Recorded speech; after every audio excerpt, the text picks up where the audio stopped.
আজি কথা পাতিম আমি শৰীৰটো ডিটক্স কৰাৰ বিষয়ে।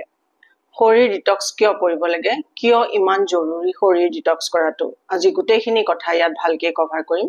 আপোনালোকে ভালকে জানিব বুজিব আৰু সেইমতে শৰীৰটো ডিটক্স কৰি ল'ব। সেইটো কিয় ইমান জৰুৰী, আমি কৰিবই কিয় লাগে, গোটেই কথাখিনি আজি ইয়াত কভাৰ কৰিম।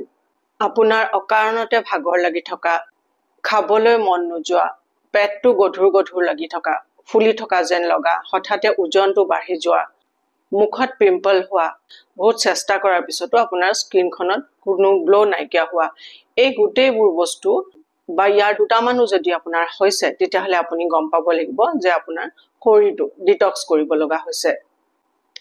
আয়ুৰ্বেদৰ মতে আমি শৰীৰটো ডিটক্স কৰিব লাগে 6 মাহত এবাৰ বা বছৰত হ'লেও এবাৰ আমি ডিটক্স কৰিব লাগে। যেনেকে আমি গাড়ী সাৰ্ভিসিং কৰাও, গাড়ী সাৰ্ভিসিং কৰাটো জৰুৰী, যেতিয়া গাড়ীখন নতুনৰ নিচিনা হৈ যায় তেনেকে আমি শৰীৰটোক ডিটক্স কৰাটো জৰুৰী, যে শৰীৰটো নতুনৰ নিচিনা হৈ যাবৰ কাৰণে, বিভিন্ন বেমাৰ আজাৰৰ পৰা আমি বাচিবৰ কাৰণে শৰীৰটো ডিটক্সিফিকেশ্যন খুবেই জৰুৰী।